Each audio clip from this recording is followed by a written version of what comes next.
Peace.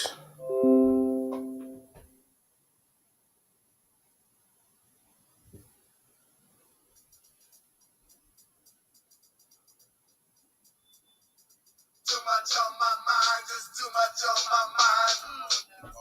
Too much on my mind, just too much on my mind. Too much on my mind, just too much on my mind. Too much on my mind, just too much on my mind. My mind. Peace. Brought to you by Iron Phenomenal Unlimited. This is the Speak Your Mind podcast, hosted by the Queen, Shanice Gatewood Ali, and the God, I Be. Speak Your Mind, an open line podcast delves into week's current events, trending topics, and the social issues that affect Black people in America. Peace, peace. Good morning, good morning. Welcome to the Speak Your Mind podcast. I am the God, I Be, and this beautiful woman over here is the Queen, Shanice Gatewood Ali. And we are here for the Speak Your Mind podcast. Today we will be having a special guest by the name of Sheri and Simmons, pardon myself. Today is the Wisdom Culture Day. Wisdom is the wise words, ways, and actions of people who have acquired knowledge. Culture is one's way of life. And wisdom culture is all being born to equality, which is to share what you know with those around you so that they can add on. With that, I say peace. Shanice, introduce yourself and talk about what we're going to talk about today. And I think you have some announcements. Yes. Good afternoon, everyone. Welcome to Speak Your Mind podcast with the Allies. Yes. This is our very own podcast. So today we have a guest, as my husband said, Sheri Simmons. And today's topic, we will be discussing the George Floyd bill. So everyone know back in the summer, if I'm not mistaken, we have witnessed someone on national television being killed by NYPD, and his name was George Floyd. So George Floyd pretty much opened up our eyes to so many disparities and issues that we have as a community. In the process of that, there was so many different protesting rallies, so many different organizations and groups that was out there marching for justice for George Floyd. However, we do not hear anything else about George Floyd. So today, on your very own Speak Your Mind podcast with the Ali's, we would like to enlighten you with some information that we must either look into or ask questions. We have some new administrators that's in the White House now. So we all know that within 100 days, the new administrators, as in the president and the vice president, have some things that they have to put in place. And we are open up this discussion for this law to get passed. So open your eyes, ears, and heart, and join us for our third Speak Your Mind podcast with the Allies. Giving it back to you, the God I Be. Peace. So, yes, so today we're going to go into a little PowerPoint that I prepared that's basically getting us back into what exactly happened with the George Floyd situation, and we're gonna look at some interesting bills that I don't think that people know about that should have been brought to the forefront. But before we do that, I definitely want to introduce our guest, and we're gonna bring her in. Her name is Sheri Simmons. She's an accomplished author. You can't hear me? Okay, so they're saying they can't hear me. Is that better? Is that better? Let me know if that's better. Can you hear me, Shanice? No. You can't hear me.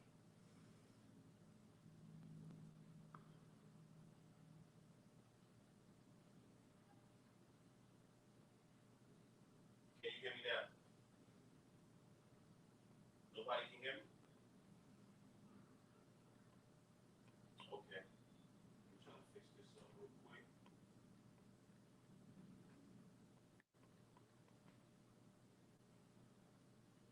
Can you hear me now? Nobody can hear me? Okay.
Can you hear me now?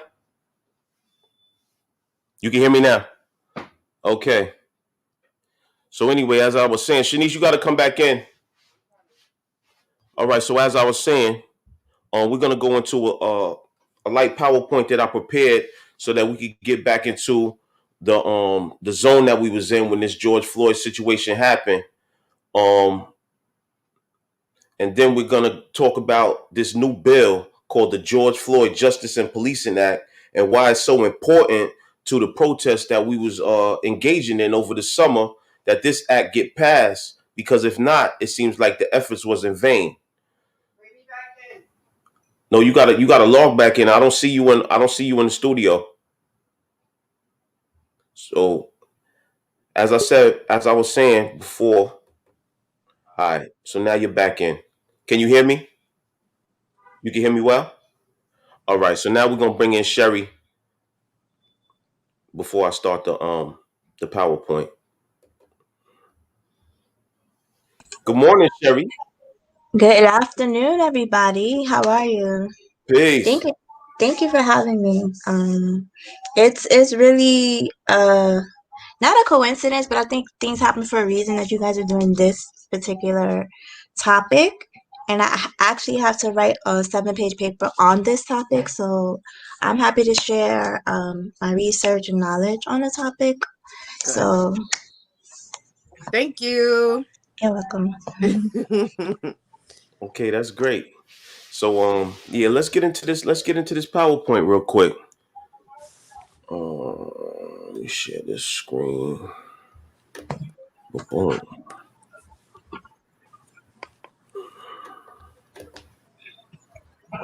Okay. I'm gonna mute myself while you do that. Okay.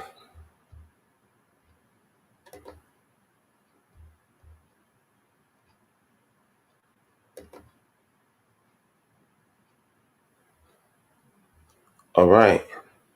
So can everybody see this? Let me know if y'all can see this. Yes, yes. All right.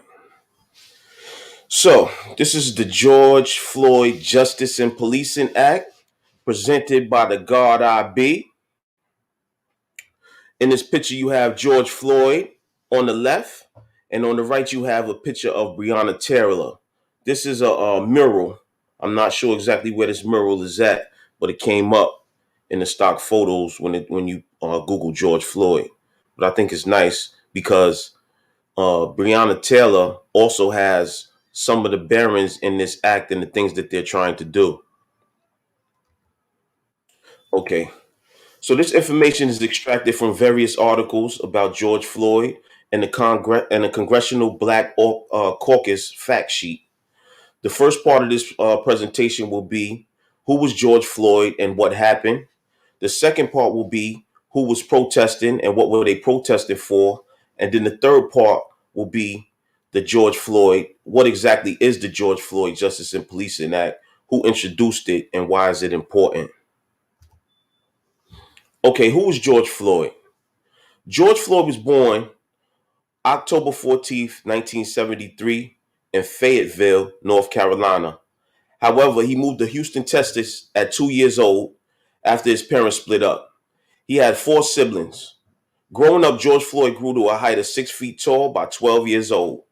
During school, he became involved in sports and earned a scholarship to play football at South Florida Community College before dropping out. Once back in Houston, George Floyd played for a basketball club. Also, which has not been widely reported, he became a rapper with the stage name Big Floyd. He was part of the Screwed Up Clique, which backed the legendary Third Ward DJ Screw, the creator of Chopped and Screwed music. He also became part of a second rap group called the Legendary Players. Now, the reason why I say this is not widely reported is because I have not heard it. Maybe others have heard it, but people know DJ Screw. Like DJ Screw is heavy in Texas, and that screwed up music is something that is one of the main factors of Texas becoming heavy in the rap scene, besides the Ghetto Boys. So, in the time period between 1997 and 2005, George did 8 skip bids for drug possession, theft, and drug possession, theft, and trespass. A skip bid, for those who don't know, is like a short sentence that you might do in the county jail or when you go upstate for like a one to three, or just a short sentence. However, in 2009, he received a 5-year bid for a robbery and home invasion. He was paroled in 2013 and presented to have a new lease on life. So he came home trying to better himself. He became involved in a mentoring program for young men called Resurrection Houston. He helped his mother as she recuperated from a stroke, and he worked with several charity organizations delivering meals and a church ministry program that provided drug rehab and jobs. So evidently, this man was definitely trying to change his life. He was trying to get involved in the community. He was trying to be active with his family. He was doing different things than he was doing before he was arrested. So in 2014, George moved to Minneapolis to get a fresh start on life. At 6'6", 220 pounds, he easily gained jobs as a club bouncer and went to a truck driving school during the day after passing the drug test. Unfortunately, years later, in 2020, when the COVID-19 pandemic hit, Mr. Floyd lost his jobs due to the lockdown. See, now this is something that I have not heard as well when it comes to the George Floyd story, is that he was working at the time before the pandemic hit, and when the pandemic hit, he lost his job. So now he had to, do like a lot of other people are doing in the country. You got to scramble and try to figure out what's going to happen. How you going to pay the bills? I think one of the owners of the club was actually leasing him an apartment or a condo or something like that. But how are you going to pay for the bills when you lose your job? So, these are some of the underlying factors that people don't really talk about too much.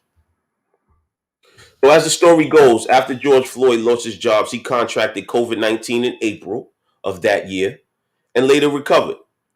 On May 25th, he went to a local store to get a pack of cigarettes. The clerk, being overly suspicious, accused Mr. Floyd of trying to pass a counterfeit $20 bill and called the police.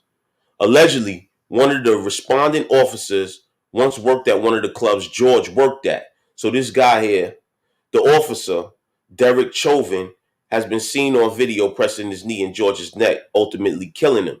But this same officer worked at one of the clubs that George was working at. They saying that this officer was like overly aggressive when there was an issue in the club, like he would spray people with mace or be very confrontational. However, when George Floyd started working at the same club, his presence and his demeanor was disarming for people. So he didn't have to really get violent to disarm anything that was going on. He would just talk to people, and he was able to de-escalate them. So who was protesting, and what was they protesting for? In this picture, you see a picture of a car with the words George Floyd, Breonna Taylor, and Ahmaud Arbery. So during this time of the George Floyd protests, we also started to protest for Breonna Taylor, which is somebody who was murdered by the police when they had a no-knock warrant, and they bust inside her house, and her boyfriend started shooting back at the police because he didn't know who it was busting in the house at that time in the morning or whatever time it was. And Breonna Taylor wound up murdered, and no cop has still been charged for this case. And then also Ahmaud Arbery was in a neighborhood, cul-de-sac neighborhood, jogging, and he was chased by three white individuals who eventually winded up killing him.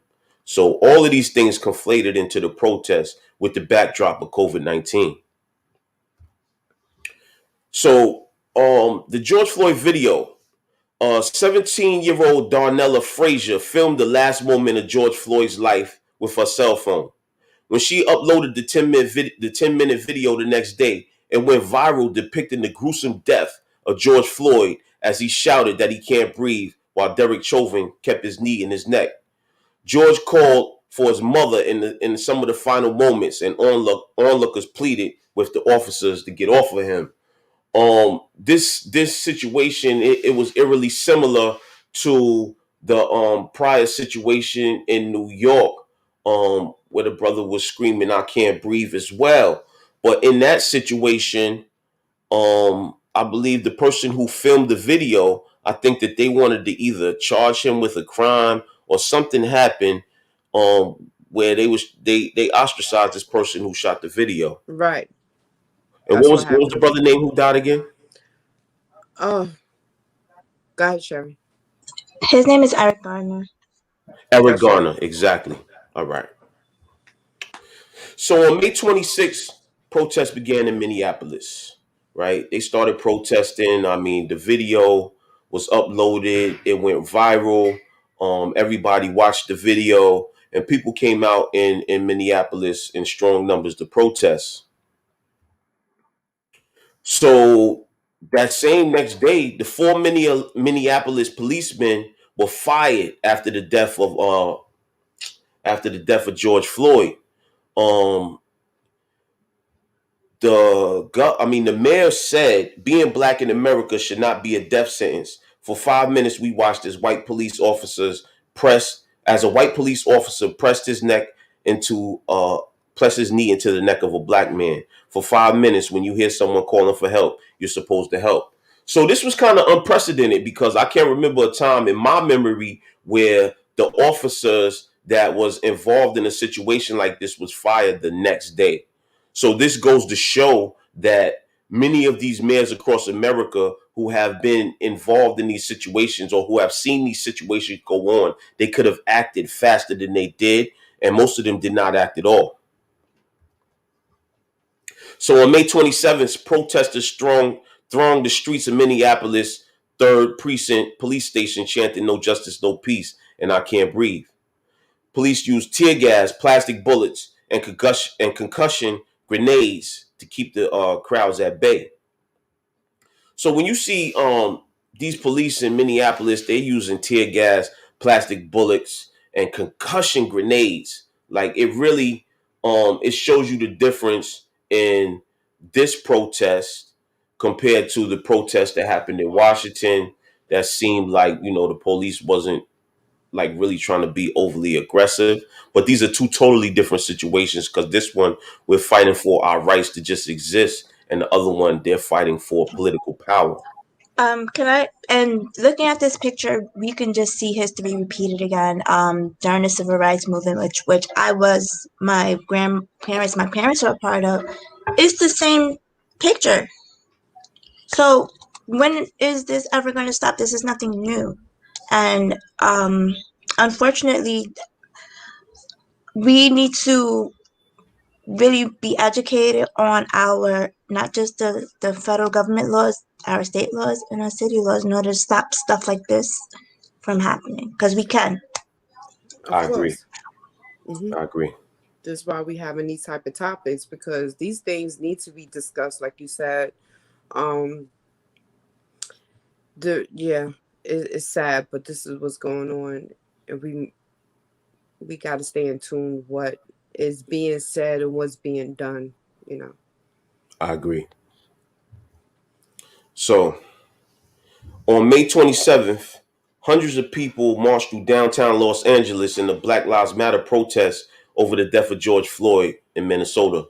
So the protesters streamed onto the highway. That's what's depicted here. And this is in Los Angeles. So the protests are not only in Minneapolis now, they're starting to spread out to other areas. So 4 days after George Floyd's fatal arrest, the Minneapolis police officer Derek Chauvin was arrested, and he was charged with third-degree murder and manslaughter. So this too is something that's unprecedented. I think that one of the prosecutors that dealt with this case, or the mayor or somebody, said that usually in a case like this, it may take up to 9 months before somebody is arrested. But they arrested this officer within 4 days, and they charged him with felony murder. But a lot of people felt that the murder charges should have been upgraded, and I think they have been upgraded to second degree murder at this time, if I'm not mistaken. Oh yeah, one thing that I would like to say about this presentation: all mistakes are mine. So I got a lot of this information from news reports and various sources, but if any mistakes are made, all mistakes are mine.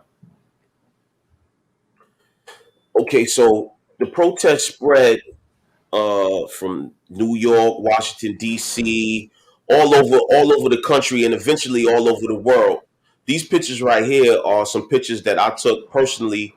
One was in the Upper East Side of Manhattan, and then the other ones was in the Bronx when we marched with my son Lennon and Tamika Mallory, and they were starkly different protests. I should say, because the ones that were in Midtown were mainly white people, right? But the ones that were up in the Bronx, it was a lot of people.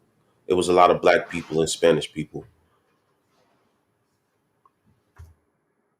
All right, so a few days later, three former Minneapolis police officers were implicated in George Floyd's death and charged with aiding and abetting the second degree murder and manslaughter. Right. So here they're saying second degree murder and manslaughter. So I surmise that the charge was upgraded.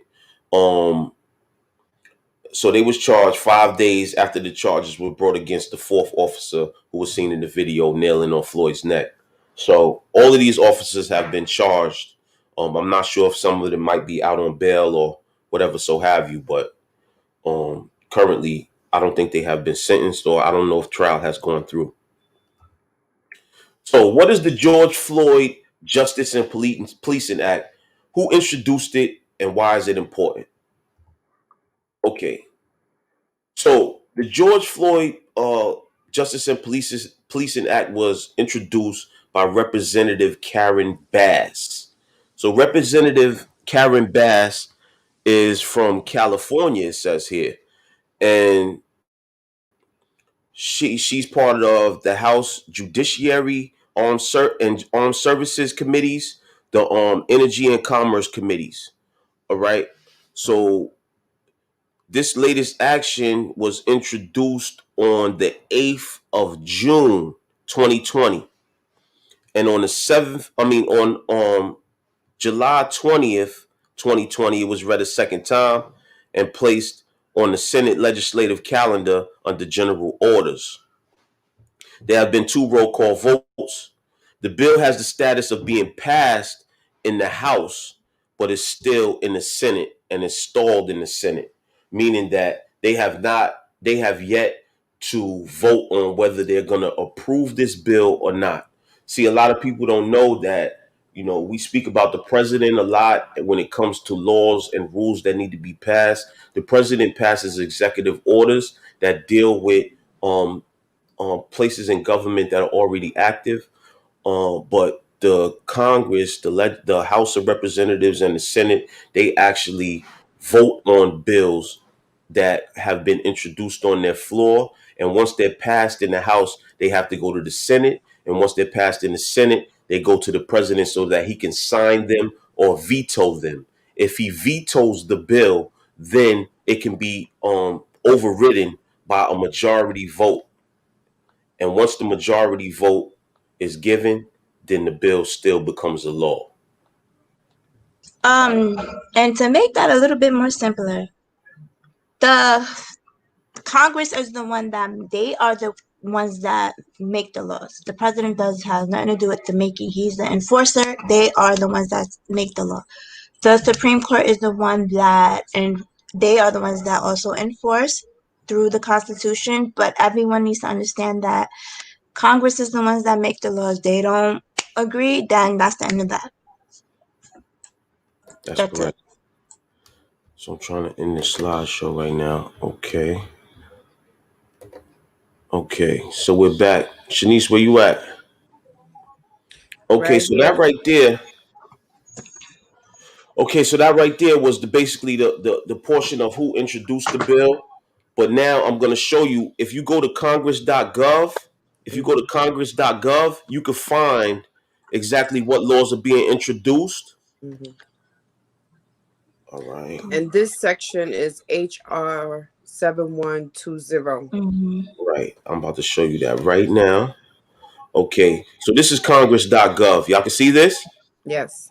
Okay, congress.gov. If you see this, HR 7120, George Floyd Justice and Policing Act of 2020. It was the 116th Congress, 2019 to 2020, right? So here you could get a summary of what the bill is, right? So it says here the bill addresses a wide range of policies and issues regarding policing practices and law enforcement accountability. It includes measures to increase accountability for law enforcement misconduct, to enhance transparency and data collection, and to eliminate discriminatory policing practices. Right?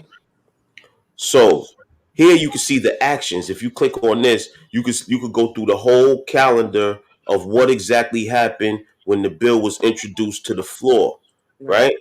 So here we go. 6/8/2020, it was introduced in the House.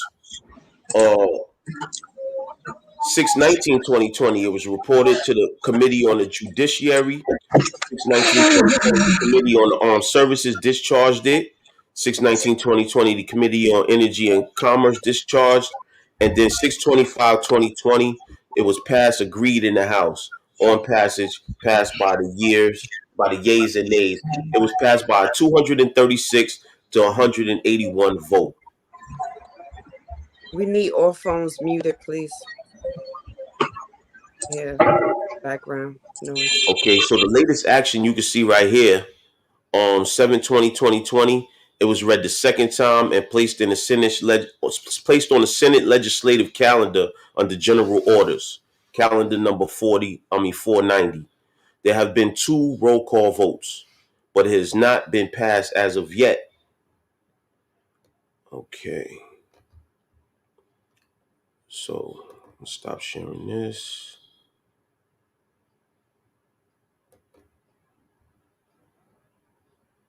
Trying to get back to StreamYard. Okay, so I'm back. Okay, so now I'm gonna actually hold up. Y'all want to say anything before I go on to the actual bill and what it contains? So my question is, even though I might know, but my question is, what do we do as a community? Do we write a letter? Do we come together as a community and write a petition, get people to sign?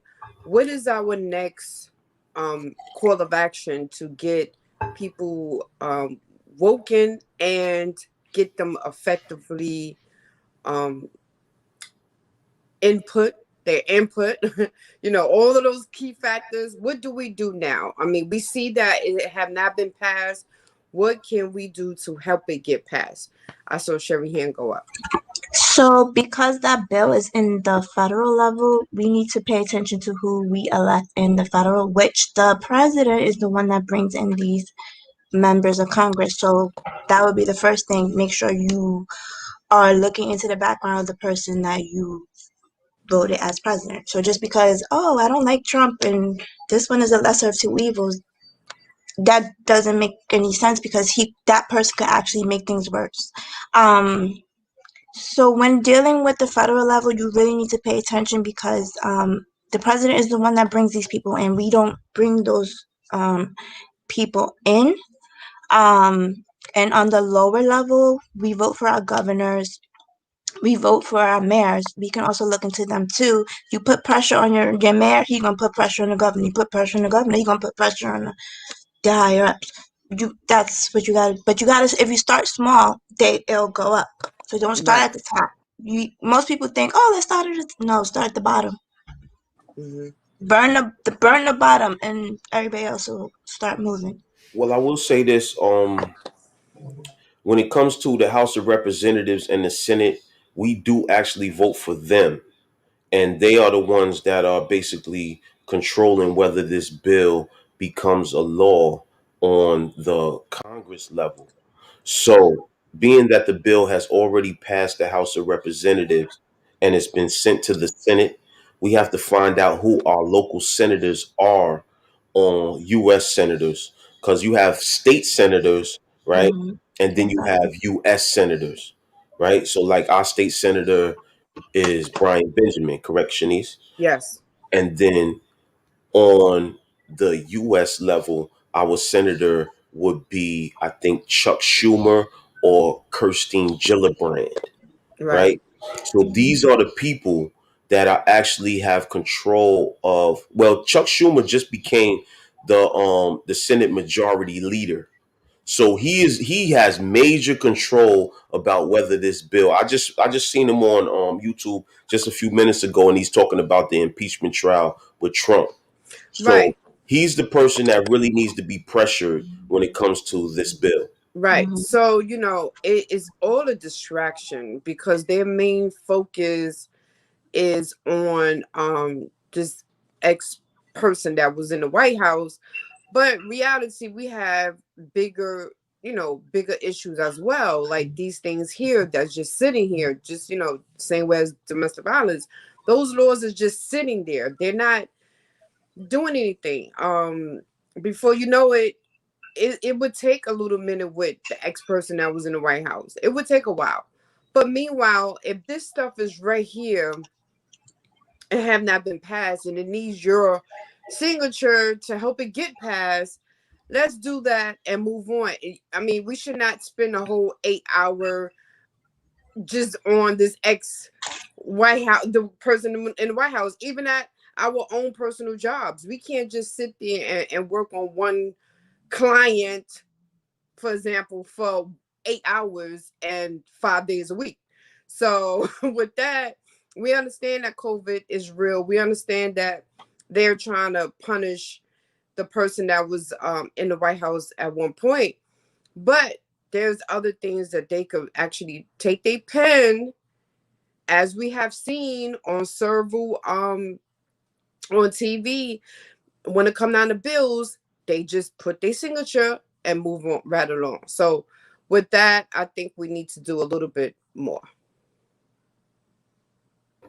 Okay, so now I'm gonna go into exactly what the bill contains, and why is it important that this bill get passed.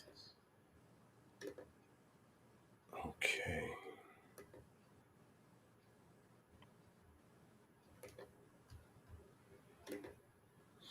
Okay, so this right here, as you can see, y'all can see this, right?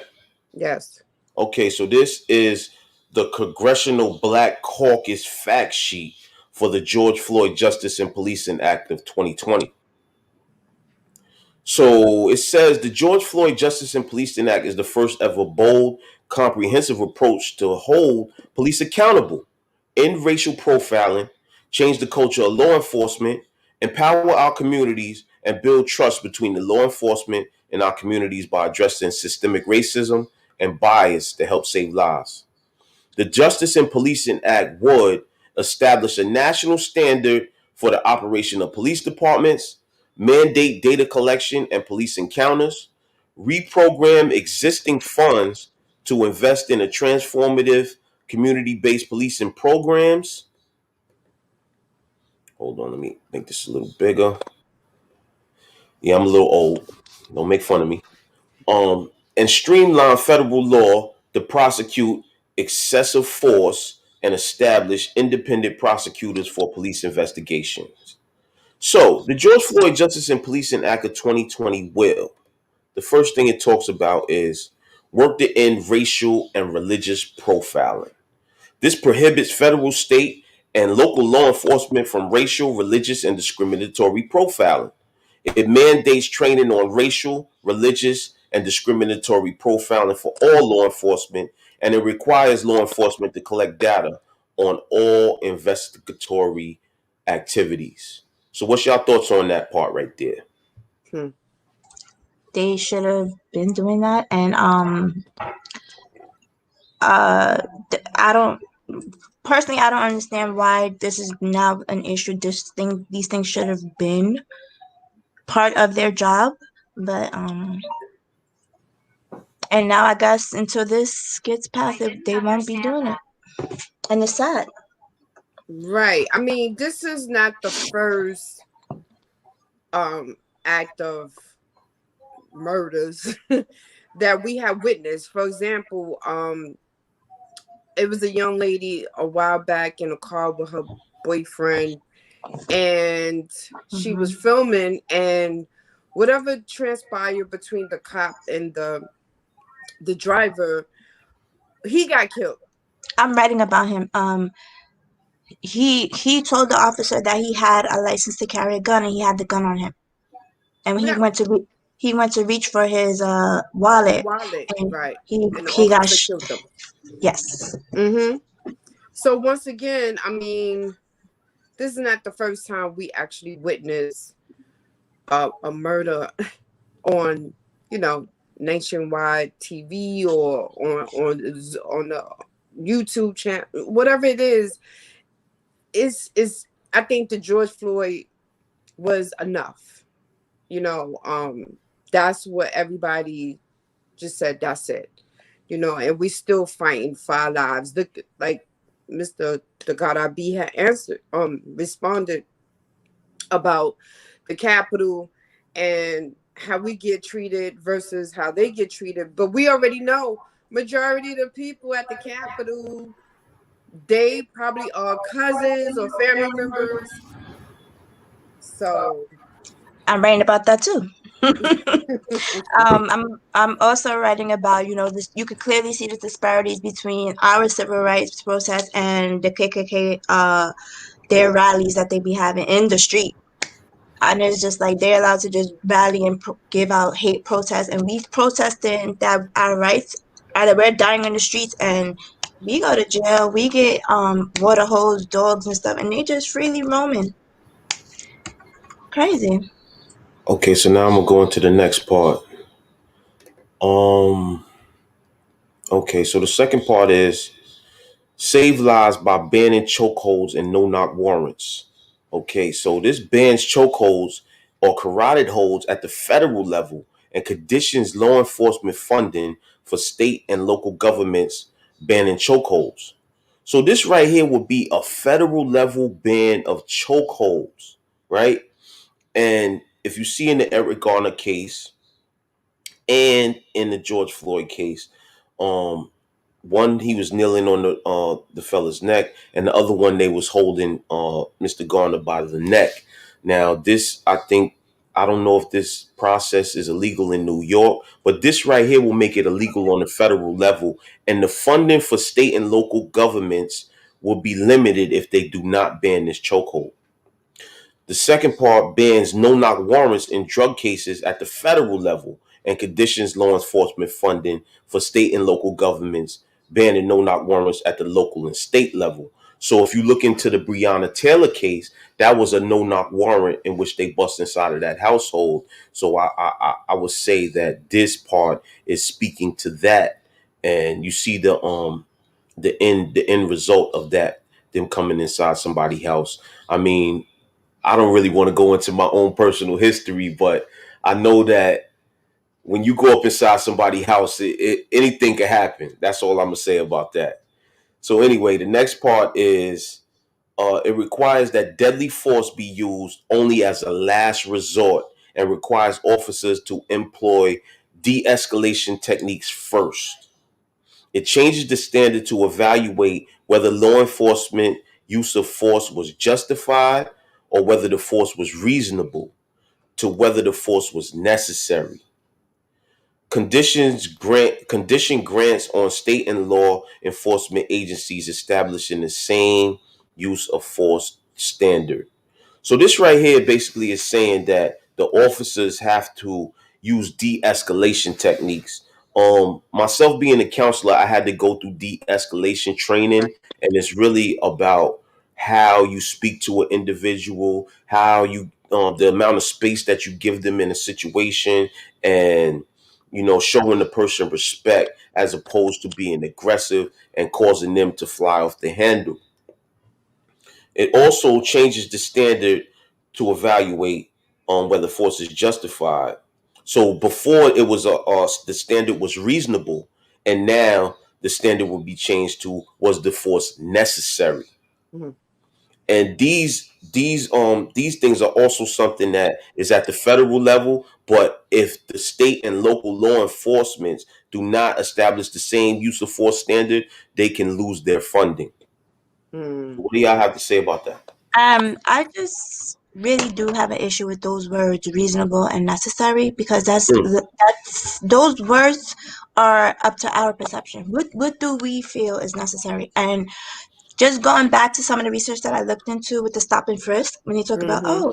you know, probable cause. I think I saw someone committing a crime. Did you see it, or what were you looking at? Because what you're looking at and what actually happened is not the same thing. So those words, I think that they really need to stop using those words and specifically say what it is. But I know that when you actually read the laws or constitution, you'll see those words. The laws are very vague, and which is unfortunate because now the police can, it was necessary, I had to.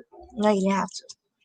So Right. you leaving the interpretation up to the person in the situation, and we're not there. It's just between these two people. So was it really necessary?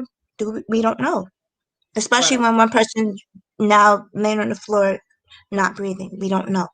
Right. So it's funny because as a counselor as well, de-escalation is something that they constantly train you for. And I'm sure as a lot of my cop friends, they do tell me that they do, take these classes or, do these trainings. However, they do um have ways to trip you up as well. Like certain questions they ask you again, and then by then you're kind of like, one, you're scared because NYPD is asking you these questions.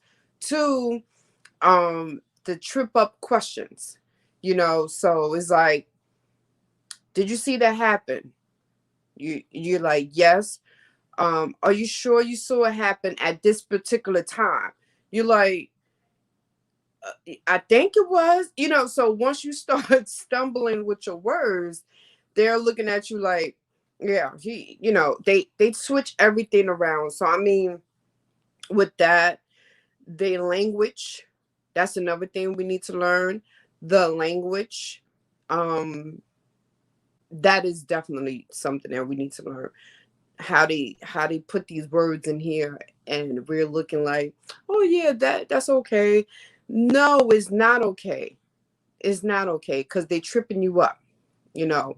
So I some of it I agree, and some of it I don't agree on. So my suggestion for that is always, if you don't understand a question that a law enforcement is asking you, you don't have to respond, or your response should be, I want to speak to a lawyer, because that's the lawyer's job Break it to down. explain to you what does that mean. So I've always suggest no one should ever, if you don't know what the question is, you're not sure, or you just are, do not, because you're gonna get in more trouble than what is worth. So don't Well, answer. if I'm not mistaken, you can also plead the fifth, can't you? No, that's in the courtroom. Pleading the fifth means that Listen. Listen, you don't want to they tell you right incriminate in the yourself. they tell you right in the when they read you your rights, you have the right to remain silent, Right. and that's very important. So don't say, because the anything you say can and will be Will hold used against you. against you in the Right. court of law. Right. So mum is the word. Yep. Mum is the word. So Yep. check this out. Next we go on to, okay, that was the chokeholds and the no knock warrants. So next is the limit military equipment on American streets, and it requires the body cameras. So Mm. it limits the transfer of military grade equipment to state and local law enforcement.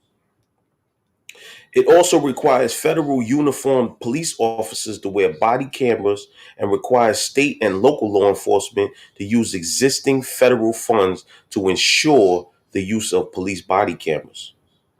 And it requires marked federal police vehicles to have dashboard cameras.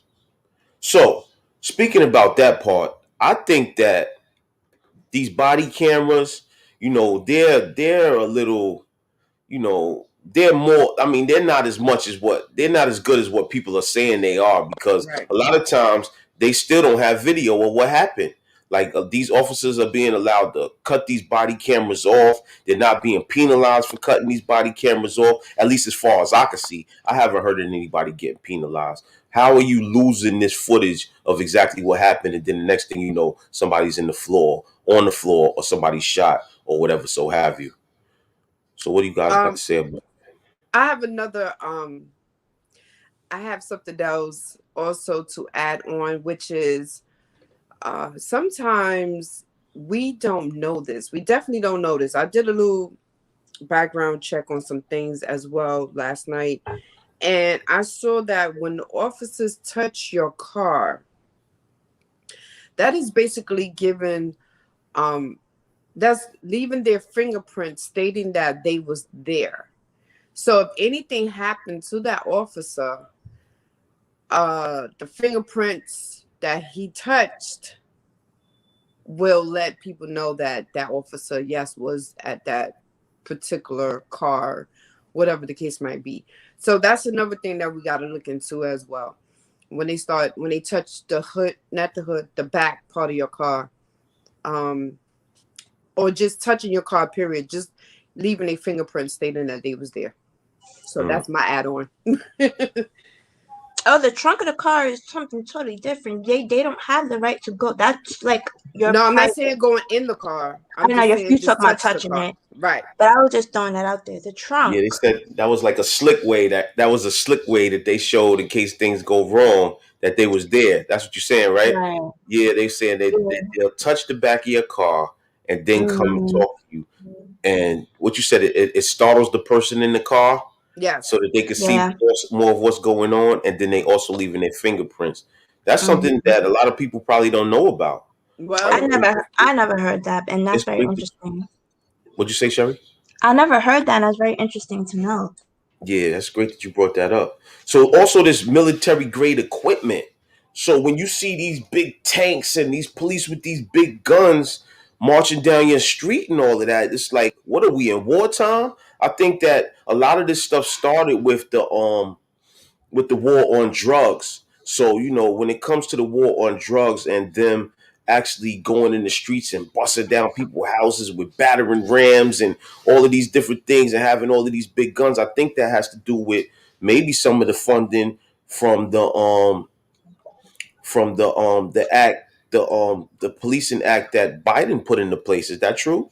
The 1994 crime bill? Or was that before with Reagan and the war on drugs? But anyway, these military equipment has been given to the police officers, and they have been, armed up for a very long time now, and they've been, doing whatever they want to do in the community. So this would limit that. I This would think limit that's that. Reagan. Okay, it's Reagan.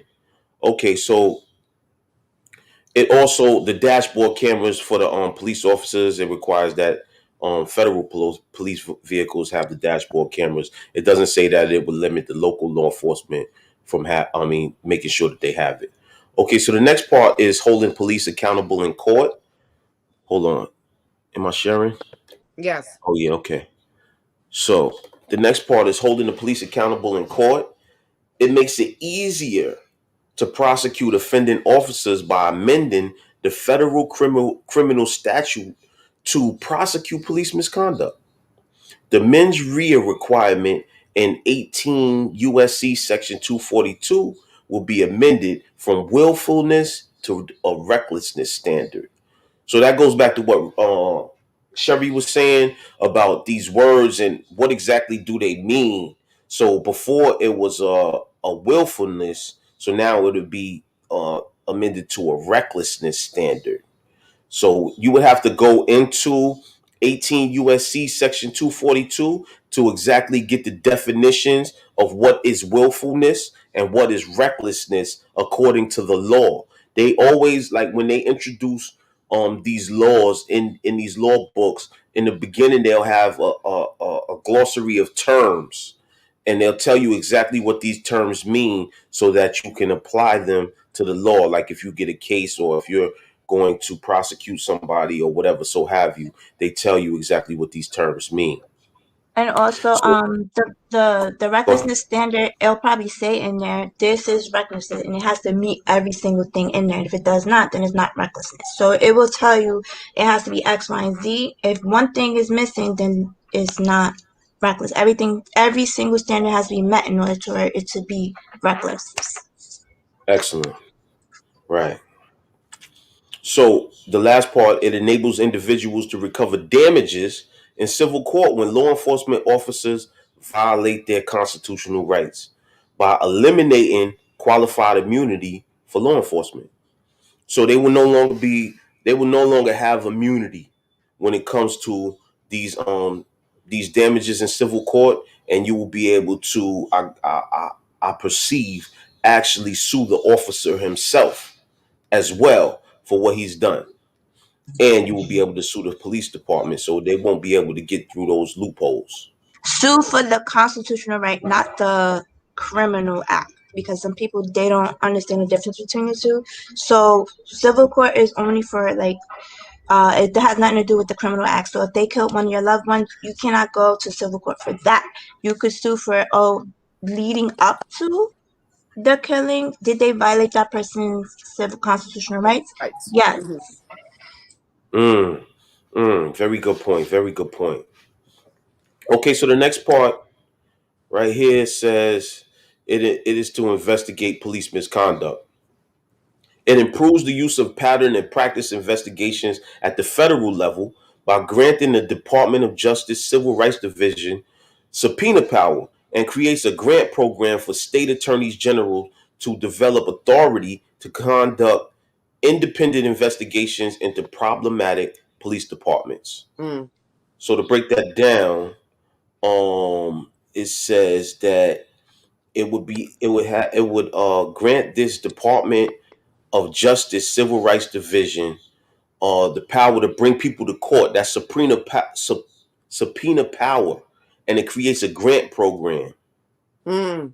by the state attorney general, right, to develop authority to conduct independent investigations, right? So basically, the state attorney general will be able to get funding to investigate these police departments that are problematic, that are not following the rules of the stuff that was stated before. And if they're not following these rules, they will be able to prosecute them and bring them in front of um, the Department of Justice, Civil Good Rights stuff. Division. Um, to piggyback on what you said, I really wish that they would put this into law. The Department of Justice, when you're dealing with subpoenas, you can subpoena somebody and they'll take forever to give you. And it's not just to Right. bring people into court; it's also subpoenaing for documents. I want your computer. I want your cell phone. People come up with all the excuses in the world. I don't have this. No. So I think that's a really good thing. And when it comes to the police, policing the police, if we look in New York City, who polices the local police department? They do. Right. And that makes absolutely no sense. So I feel that another outside organization should be able to police that agency instead of them policing themselves. That's true. But Mm. Because majority of the time they're gonna hide the evidence anyway. Let's be Yeah. real. So this is, I guess this is to prevent that from happening. Um okay. So the next part is to empower our communities to reimagine public safety in an equitable You and didn't just way. share. You need to We, share. we can't see Oh, it. it's not sharing? No. Okay, pardon me. Okay. Bow. All right. So, like I said, empower our communities to reimagine public safety in an equitable and just way. The bill reinvests in our communities by supporting critical community based programs to change the culture of law enforcement and empower our communities to reimagine public safety in an equitable and just way. So, I mean, when we was out there with the protests, there was a heavy protest to defund the police department. Um, I don't know exactly who was pushing this narrative. I haven't really heard people in the community say it as much as some of the protesters that was not from the community that was out there saying it. But this portion of the law is basically saying that the culture of law enforcement needs to be changed, and it would be able to empower our communities to look at public safety in a different way than we have in the past, and to create lasting relationships with law enforcement to do that. It also establishes a public safety innovation grant for community based organizations to create local commissions and task forces, right? To help communities to reimagine and develop concrete, just, and equitable public safety approaches. These local commissions would operate similar to President Obama's task force on the 21st century policing. So I don't really know too much about President Obama's task force on the 21st century policing, but that's something that could be studied, or, you know, we could do some more research on that and bring that to the table. But Hmm. basically, it's developing a different standard in the way that police interact with our communities, and it's helping community-based organizations to be a part of that process. Okay, so yeah, I want Right. to. I truly believe that um maybe we need to sit back and think about the word defunding and actually, do we want to defund them, or do we want the laws or they acts to be changed? I think that is the main thing. Because if you defund them, then what's our next step? We just want them, because remind you, when they was out there saying defund the police, when crimes were being committed, they pretty much kind of stopped coming around so quickly. Hmm. So, do we really want to say defund them, or we No. just want to say let's change the laws around when it come down to our people in the community? And I. I'm gonna say, excuse me, real quick, Sheri. Mhm. Um, no, I wasn't out there a part of the protest due to the whole COVID situation. But if I had the opportunity, I will be out there. I would have been out there. However, I don't think it was a lot of us saying defund the police. Right. So it was other people coming from other places, and everybody just started chanting these things and not really having an understanding, or a better understanding of what is going to happen once they do that, you know. So I think we need to change the language. Hmm. I think the better way would be reallocate the funds. So for the funds that they're spending on things that hurt us, they need to put that money into things that help us, such as, creating that relationship. How do we create that relationship? Are we going to have more uh, police activities for the youth? What's happened to the PAL Right. programs? So things like that, reallocate funds, take funds from, why do they need military grade equipment for? Take money from that, put it into these programs. You can't expect us to trust them after their reputation is tainted with us. They tainted the reputation. Also, going back to what you said about the people chanting, I think that our non-black counterparts, put they put themselves into the Black Lives Matter movement and started telling us, like they always do, what we want. Right. They changed our narrative. And Right. oh, we should change defund the police so that this doesn't happen again. But is that our agenda or yours? Right. Because if you defunded the police department, they're still gonna come to your area. What about us? Mm-hmm. Yeah, it's interesting. It's interesting that you said that because um I know that I know that when I drive around the Harlem community, I see mainly white officers, to be honest with you. I don't really Mm-hmm. see a lot of black officers. Mm-hmm. Um so, the police department in my mind is kind of disconnected from the community. So, I mean, this narrative of defund the police department, it sounds good on paper. It really does. But to be honest with you, it may be detrimental because if you if you subscribe to it or not, the police is very a very integral part of a civilized society, and you need the police in order to enforce the law when it comes down to things like, for instance, if somebody bumps your car or dent your car, right? The insurance company is not going to give you any money for that unless there is a You have a police police report, report. Right. right? So it's these little things that people don't pay attention to that the police have to be used for. And when we create an atmosphere that the police do not want to do their job, um, it becomes detrimental to the neighborhood. But at the same time, we want to be able to have a police force that is not going to be killing our children and our uncles Right. and aunts and all of these different things. So I think that the police force should be a part of the community. It should be a part of the community.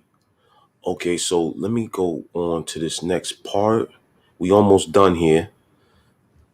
So what are we talking about now? Okay, so change the culture of law enforcement with training to build integrity and trust.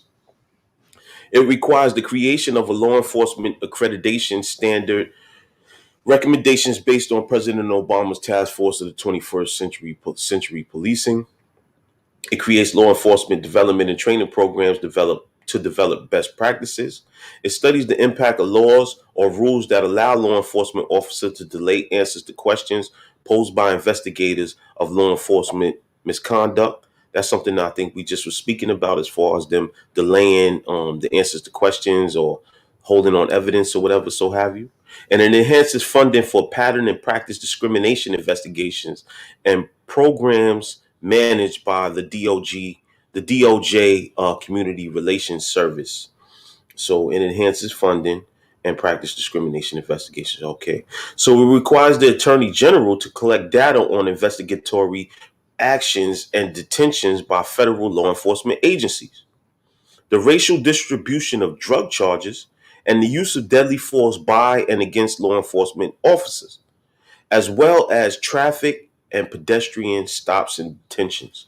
So this right here is basically is giving you the data, because without the data, we don't really know exactly what the police force is doing. So it's giving you the data on the racial profiling when it comes to drug cases, the different times people have been using excessive force, and all of these different things, and they have to report that data. Okay, and then it establishes a DOJ task force to coordinate the investigation, prosecution, and enforcement efforts of the federal, state, and local governments in cases related to law enforcement misconduct. So this is a different task force. I think that it's important to have an outside agency conducting these investigations because, all right, let's look at what just happened with Trump and the election. He's saying that it was election fraud. Now he got all of these justices in the courts that he actually appointed into these positions. But these justices is like, listen, I'm going by the law. I don't care if you appointed me. I don't care what you're saying about this election, this, that, and the third. I'm going by the law strictly. So that's why I'm saying it's important to have these different people investigating the police, because these people are going to go strictly by the law, and if you violated the law, then you should be prosecuted. But then maybe you're probably going to have somebody. You're probably going to have somebody with oversight over them as well, because who's going to keep them honest? You know what I'm saying? So everybody has to be held accountable. So I think this we coming to like the last part of this. Yeah, we I got just two. want to add on really quickly. I think once these things come into play, it will be less killing, hopefully, because we're not saying they will cover it up, but it's possible. However, at the end of the day, it shows that we trying to gain a little bit more power back, because they said NYPD, they're like, they the ones who got the power because they got the guns, right?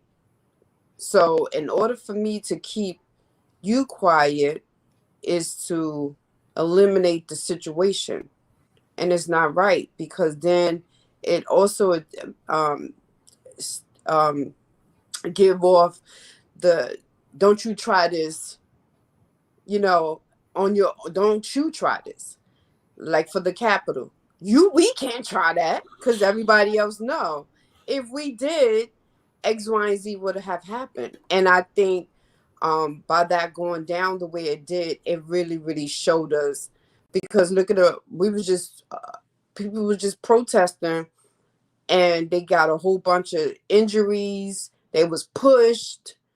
All these things happened to the people that was out there protesting for something that is not right, for justice. And you got these people that went into the Capitol, and they just pretty much let us know, you cannot try this. Trust me.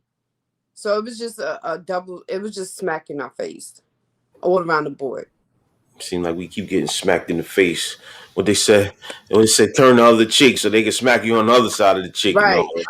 I ain't with Um, all that, man. You ain't gonna keep smacking me in my face. That's why I'm learning these laws, because I'm gonna find out how I can get you back for that thing you done did. Now you ain't Right. gonna keep doing this stuff. But I anyway, think that the passing of this would be just the small stepping stone, because I know that a lot of us would be like, oh yeah, we got no. That's We just now a little it's bit.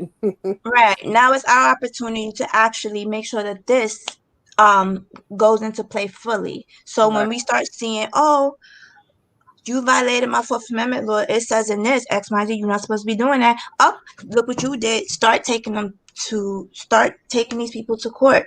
People don't understand. And another thing is that the courts are reactive. They're not proactive. They're not gonna just because something's going on in the world, they can see they're not gonna do it. You have to bring it to them. You don't bring it, then it's not that they don't care. They can't do nothing if we don't bring it.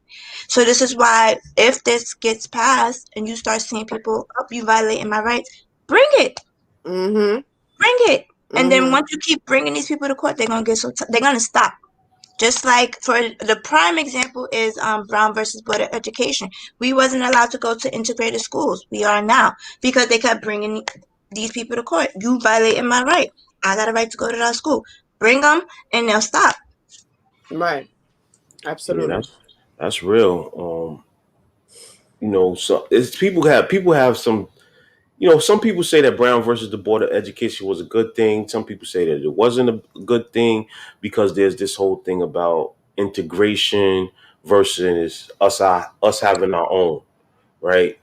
Um, with integration, there was some good things about it because we have access to different schools and this, that, and the third, but the disparity still persists, right? So, in to counteract Brown versus Board of Education, they've done all of this redlining and all of this defunding of different communities, and it's still segregated. Like if you look in New York, New York is segregated for real. I mean, and then a lot of communities all over the country, you could visually see. Like we was driving in Alabama one day, I think a couple years ago, and we could visually see when we went from a white neighborhood to a black neighborhood. Right. Y'all know why though. That was different. I was Y'all like, you know why though. yeah, because we know that pretty much those black neighborhoods are not being taken care of. They're not. We seen like green, beautiful grass to brown grass. We're like, wait, That hold up. We so went to seeing beautiful sidewalks. I mean, the streets was good until we drove somewhere else. We see all these holes, and I'm like, hmm So the Constitution does it protects us from the government. So the reason why this is all happening is because of private, like when you have your own private things, your private schools, your private whatever, you can do whatever you want. right. So we need to start having our own private stuff to say, you know what? Hmm. So that's Mm-hmm. why that is happening. Unfortunately, the Constitution does protect against private. That's their stuff. We gotta start having our own. We gotta start doing our own thing and having more for our own and taking care of our own. Just because we get it, it doesn't mean it's supposed to just sit there. We gotta keep it, maintain and strive it, keep it for our kids. Right. It doesn't make sense to have something and it's not being sustained. Right. Absolutely. Agreed. I agree with that. So, there's two more pieces to this thing. And Yeah, then we're I'm gonna open it sharing, up to correct? callers. Huh? I said then we're gonna open up to callers to see what they have to say. Yeah, I have two people in the background. I gotta call them back. So just give me a few minutes. But let me just knock this last two pieces off real quick, and we can discuss that, and I'll get them on the line. Um, so improve transparency by collecting data on police conduct and use of force. It We can't. creates a nationwide police misconduct registry to prevent problematic officers who are fired or leave one agency from moving to another jurisdiction without accountability. Now, this right here, I support wholeheartedly. They Is should that not be able shared? to get fired from one spot and then go work for another police agency nowhere in this country. And then the second part is it mandates state and local law enforcement agencies to report use of force data, disaggregated by race, sex, Oh shoot. disability, religion, and age. So, this is giving you the straight up stats so you can see exactly who is doing what to who. So, this is important for that data to be seen, and this is important for those police officers to not be able to work on the force anymore. And the last part is to stop sexual assault in law enforcement custody, right? It makes a crime for a federal law enforcement officer to engage in sexual conduct with an individual who is under arrest, in Right. detention, or in custody. It prohibits consent as a defense to prosecution for unlawful conduct. It incentivizes states to set the same standards. Now, I'm not sure exactly how this fits in with the rest of what's going on with this bill, but this is it's going to prevent like officers from being able to rape people in custody, or but it also, on the flip side of that, if you have a sexual relationship with somebody that's in federal prison, you could be prosecuted whether the person said that you could do it or not. That So sounds more for like people that are in ICE on custody with ICE. Like I know that has been happening with people who don't have papers and they get detained. Those things happen to them. I'm not quite sure why that's written in here. I've never heard, but I know that in immigration custody that does happen. so I do have a quick question. Is that for COs as well? Because a lot of COs do that too. Is It when says they federal, It says so it in detention it or in says okay. custody. federal, All but right. that would Well, be only for the federal. So Yeah, for the federal city, level. That's right. for wow. Rikers and the state, no. So they need to put that overall. However, I am happy they did put that in there. I mean, it doesn't match what, but it's still something that needs to be addressed. It's still something, or I mean, they should just put domestic violence as a whole, because police brutality, all of that should be in there as well, But I'm kind of confused at that bottom sentence. Incentivizes states to set the same standard. What's the incentive? What do they get for setting the same standard? I want to know. True.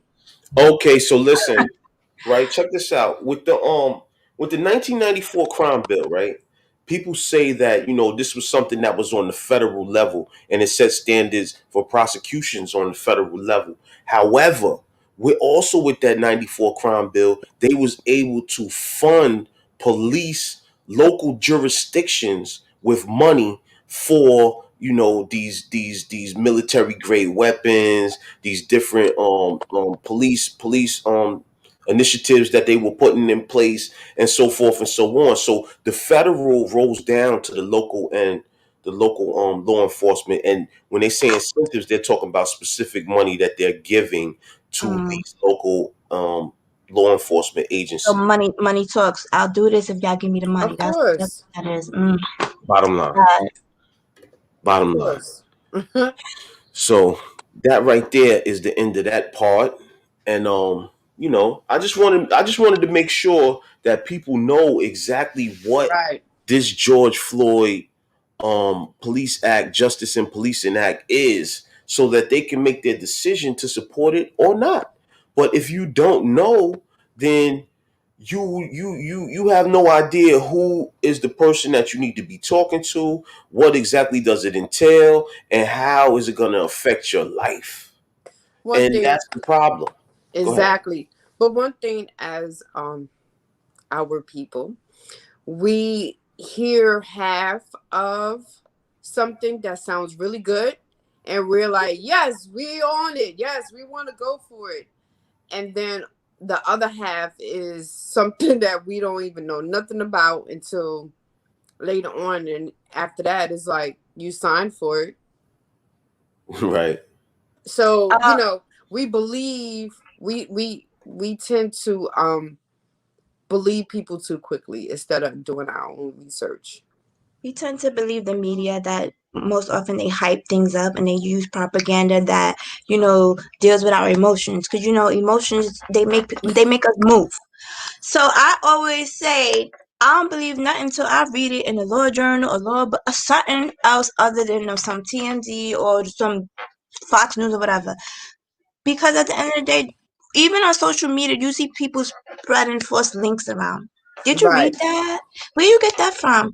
And causing that's adding to the problem, because now it's just like on social media, it's like billions of people seeing it, and now they spreading it, and it's just like, but that's not true.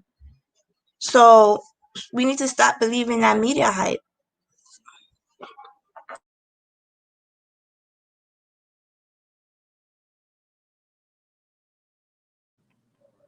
Yeah. I'm about to bring a caller on the line. I thought I was muted. I guess y'all could hear me in the background. Yeah, we I was on mute. I think it's do. because your microphone back there is so powerful No. that you can still Yeah, hear we me. heard him too, right? Thank you. Oh man. But anyway, we got a caller on the line. This is my sister. She ran for Yay, congressman in Virginia. Helen! Hello. We have the beautiful Helen Ali on the line. Hello. Hi, Hi. Hey. What's going on, sis? I'm good. How are you? Why you so low? I can't barely hear you. Oh my God.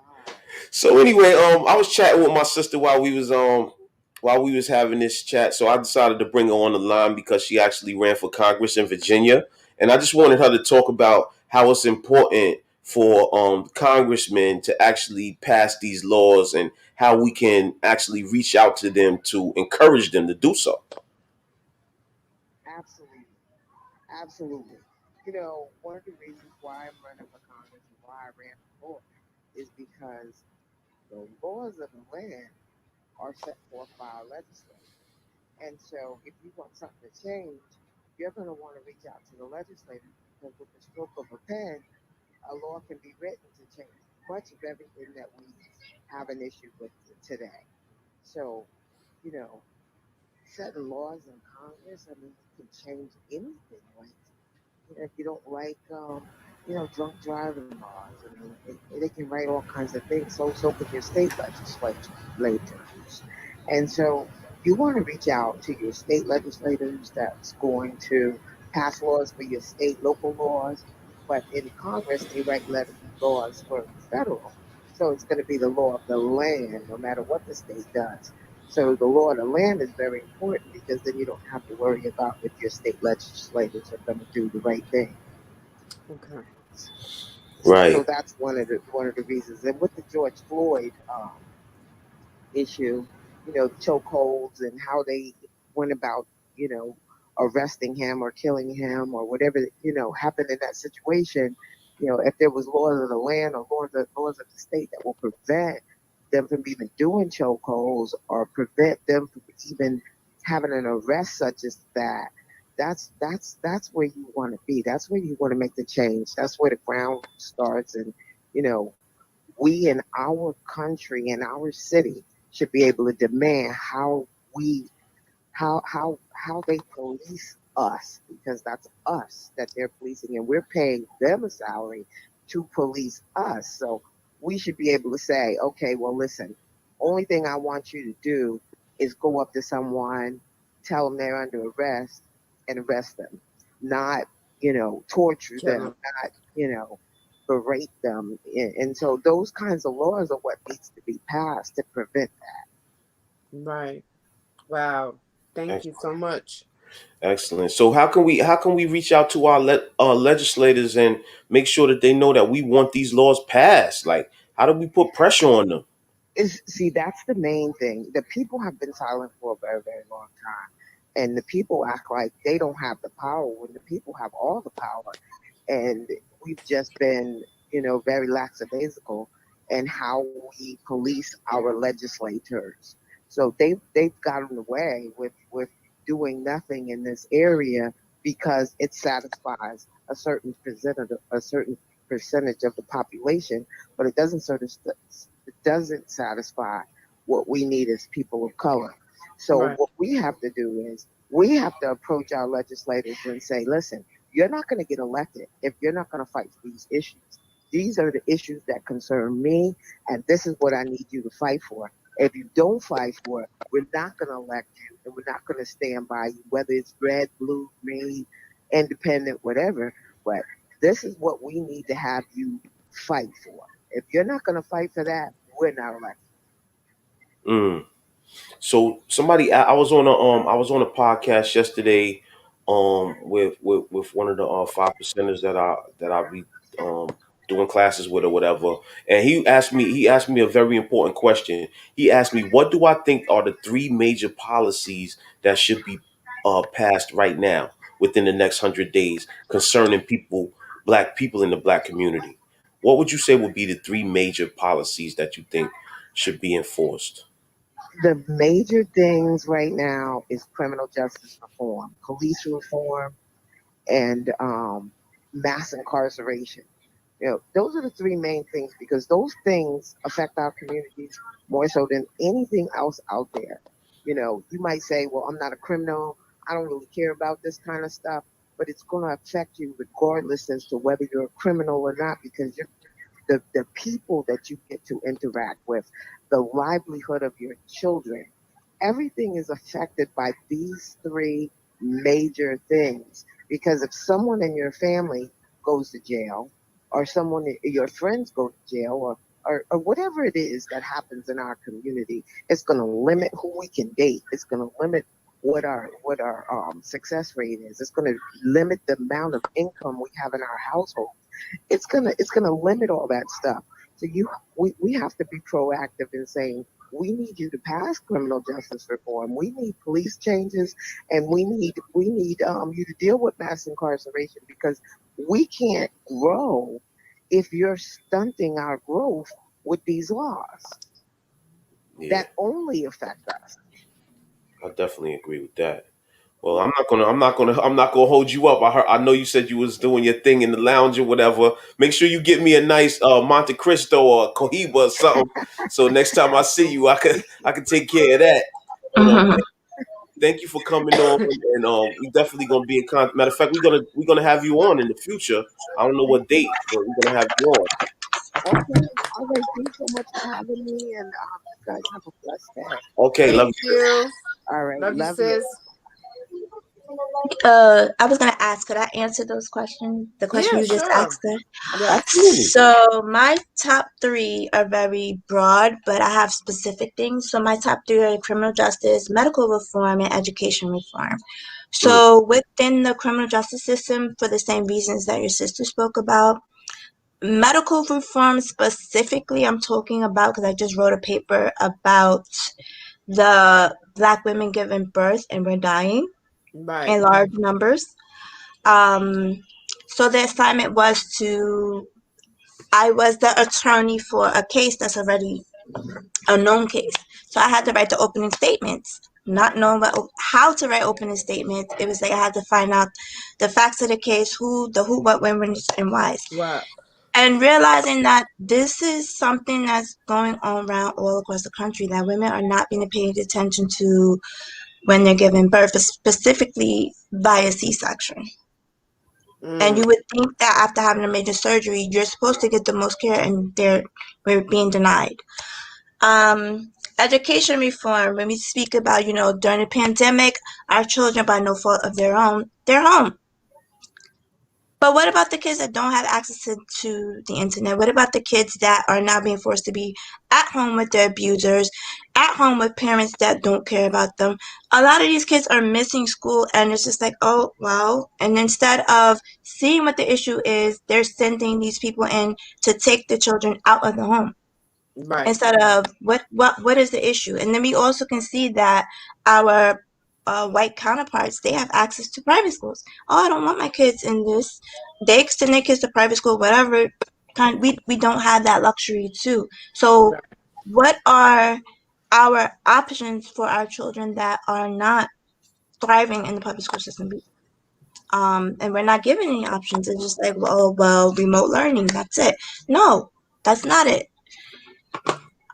um That's some good points. That is some good points. So it's funny how the brother Ice Cube came out with Playing he for Black America. right, a plan for Black America. So it was fine. It was great to hear that someone actually stepped up and said, let's put something together, or he made the first step to put something together. He did go to Biden administrators, and they was just like, I guess they were so focused on winning, I guess, I don't know, but they pretty much pushed him to the side. And then when he went to the person that just left the White House just recently, he was ready to listen to him. So what I'm saying to people, myself, the God I be, and anyone else that's listening, we can actually come up with these things, and you never know. Can we take it to the next step and request to go to the White House and speak to um the president and the VP? We don't know. We never even made those steps to do it. We should not look at ourselves and say we can't. We can. These things is affecting us. In the midst of COVID, the supermarkets, they fruits, their vegetables was absolutely disgusting. It was molded. It was just so many things that was wrong with the um powder. So many things wrong. And I was taking pictures, my husband was taking pictures, we was videotaping it, we was putting it on Facebook. We was saying, the supermarket here looks nasty. Gloves on the ground, the mask. I started doing videos, and I'm like, listen, we need to get garbage cans around here. How do you expect us to say we want to keep our neighborhoods looking clean, or be safe for our children? Our children are little. They might pick up the mask and put it on. We don't know. So we need garbage cans. Next thing you know, a couple of weeks later, there was garbage cans. around where we reside at. So with that being said, if those little things could be done, we never know what can be done. We just have to make the first step. The first step is coming together, find out what's those 3 things that we all have an issue with: education, incarceration, for me, domestic violence, and whoever else, medical, all these, police brutality, and actually come up with ours. Because Ice Cube, he been around a long time, but is he speaking for all of us, or he's speaking for the people in his community? I don't know. I never seen it. My husband probably It's a whole contract. I was looking at it. right. It, I never read the contract. I know it was out there, but this is the time that we need to come up with our own contract and make things work. So we got too many smart people around us. Come on. I was looking at it, and I think that he's touching on issues that affect all of us, not just his circle. But piggybacking on what you said, um, but in order for us to do Hold on for something, a second. Hold on for a second. We got a Okay. caller. We got a Oh, caller. We okay. got from Families United for Solutions. We got Robert Hart on the phone. Hello, Mr. Hart. hi, Robert. Hello. How's everything? What's going on, man? You want to Speak Your Mind podcast right now? We're live on Facebook, YouTube, and on my personal page. What's good with you? You, my brother, I'm trying to learn how to get on, and I don't know how to get on to see what's going on. Okay, so right now on my personal Facebook page, you can see the podcast. It's streaming live right now. It's also streaming live on Okay. I Am Phenomenal Unlimited. Um, but we just wanted to talk to you real quick today. We was talking about the George Floyd Justice and Policing Act. George Floyd Justice and Policing Act is an act that is trying to be passed in Congress that is here to hold police accountable for their actions when it comes to police brutality and the different practices of their police departments. It has passed in the House of Representatives, but it is stalled in the Senate.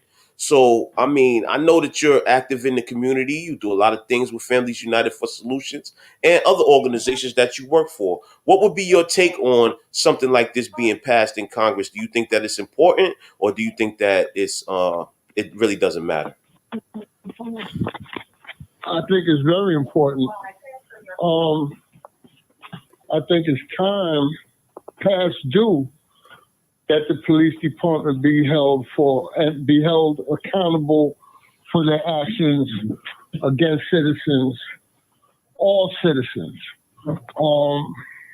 There seems to constantly be a different type of target on our people, and it's going on long enough. It's time for a change. Years ago, when they talked about putting the camcorders on the police to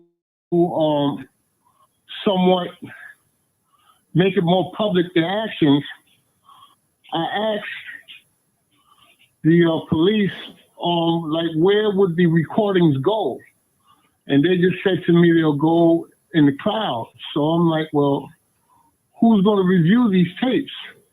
Are they going to be public domain? Is there going to be a special committee? And they didn't have an answer at that time. Wow. So we as the public, we need to be connected to all their actions. That's basically all I have to say. We have to be connected to all their actions. We have to hold them accountable. Absolutely.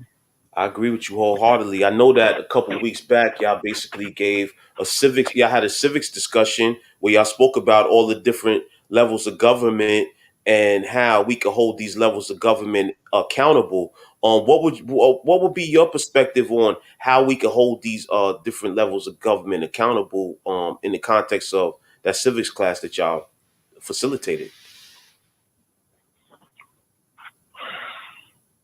Our most powerful vote, I believe, is with our local politicians. Their offices have to be more open and available to the public. And most importantly, we as a community, we have to be accountable for our actions in which we have to go to them.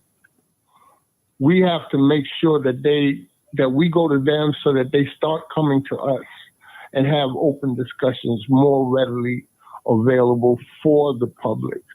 The main thing is we have to become more involved in our daily lives, and we have to understand and be aware that the political scene is very important. They regulate a lot of our lives, and we can't constantly stay disconnected. That is the worst action that we can do and stay in. That of doing nothing. We continue to do nothing, and we'll continue to be victims. That has to stop. We have to be accountable for the role that we play in our society, in our communities. We have to be accountable to ourselves for ourselves and hold each other accountable. Absolutely. Well, I heard you was running for district leader or city council or something in the next election. What's going on with that? That's what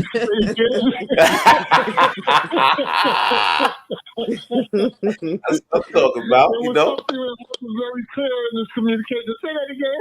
Well, I heard you was running for district leader or city council in the next election. My You know, we talking about solutions here. We need somebody that looks like us and speaks to us in the office. So, I mean, I heard that you was running, and I said, I definitely vote for I him. thank you very much, brother. I really do.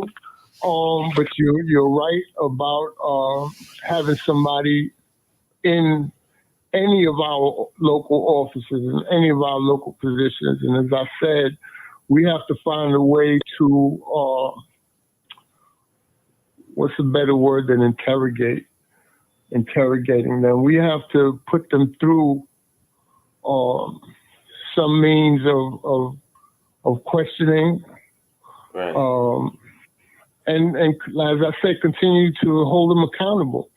We have to make sure that they keep not their promises, but they keep their word once they do get in office, that they're going to fight for us.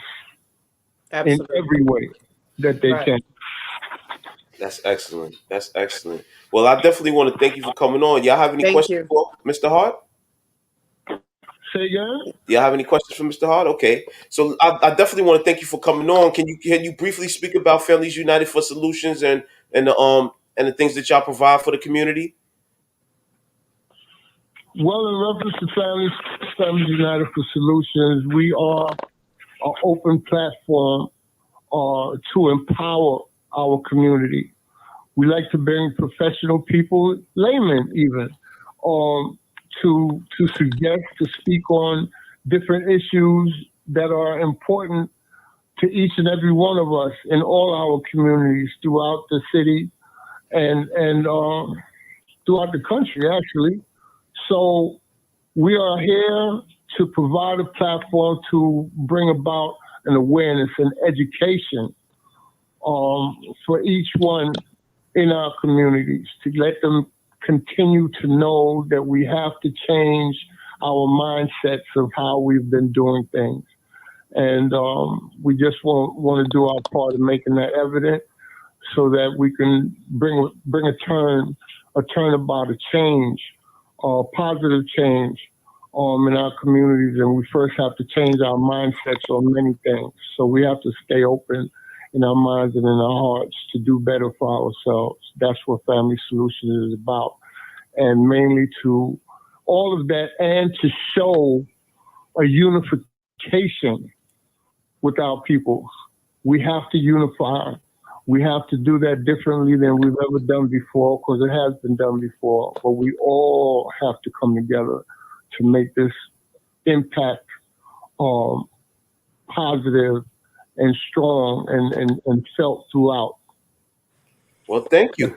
Okay. Thank you so much. I appreciate you coming on, and we'll definitely probably have you on in the future so we can talk about some things. We got Black History Month coming up. We got a bunch of things going on, so we definitely going to be in contact with you. And I'll speak to you soon. Absolutely. I love that. No, I thank you. Something pressed me to not just, well, something pressed me to call you, and I'm glad that I did. All All right. right. Peace, my brother. Peace. Peace. Peace. Okay. So that's all the callers that we have for today. If anybody else wants to come in, we still got like a couple minutes, but we're getting ready to close out. This is the third episode of the Speak Your Mind podcast. Hopefully, it is fruitful for those who have been listening, and they will be able to draw the fruit from the conversation. So, before we close out, I definitely want to ask Mrs. Sheri Simmons, who had the who definitely graced us with her presence today and definitely contributed to the conversation. What she has going on, and some of the books that she's published, and what's going for the future. So before I do that, I just want to share with you guys what I'm writing about. Since the topic is racial disparities in policing, so first I had to give an idea of what it is I want to talk about. So I actually wrote my outline today. So my racial disparities goes all the way back to slavery. So I talk about slavery, Reconstruction, and the Civil Rights Movement, and then I had to bring in some historical cases that also deal with um, policing. Even though back in those times they weren't police, but it's still so Dred Scott case, Terry v. Ohio. Terry v. Ohio was actually where they got the stop and frisk Mm. from the Fourth Amendment.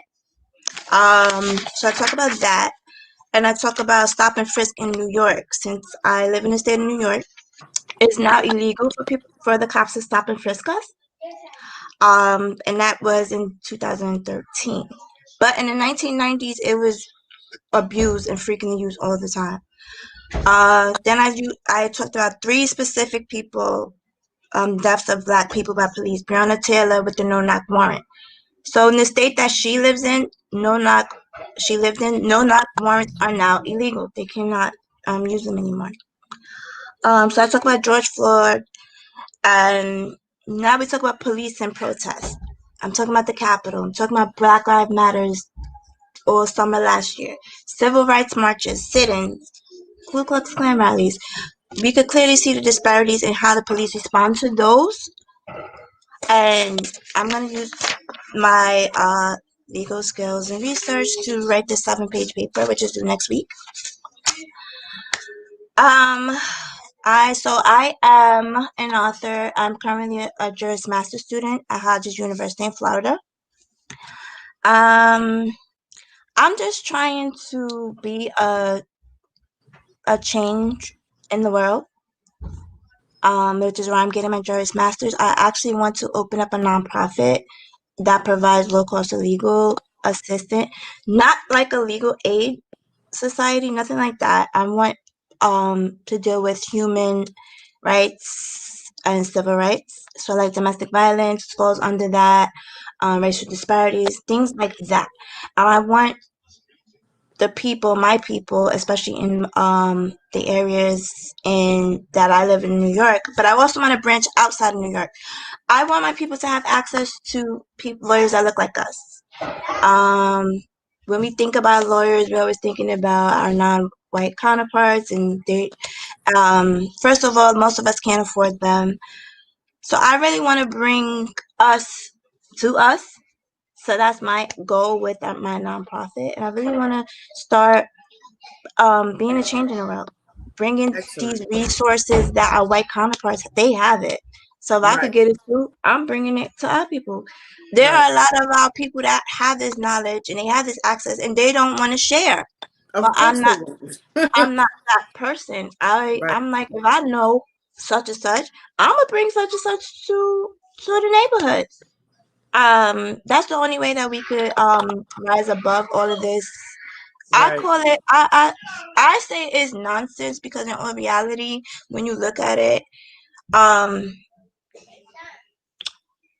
it's just a lot of ignorance going on, and I'm noticing that our non-black counterparts, they're adding to the problem with Mm-hmm.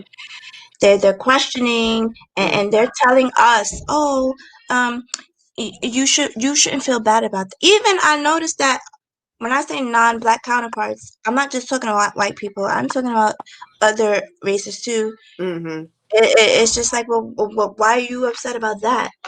What do you mean? Why am I upset about that? This has been going on forever. That could have been my brother, my father, whoever. And you Mm-hmm. asking me why am I upset about that? Right. I mean, Right. it might be something that they are used to in their country, and they don't. It's just like, oh well, it's Mm, just another day. But it's not just another day for us.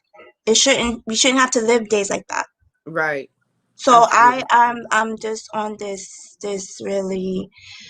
I want this nonprofit. I have a connection of lawyers. I also want to bring in the mental health professionals. So I'm having a legal and mental health because a lot of it is also mental health. We need to take care of ourselves to prevent things that and altercations that we put ourselves in.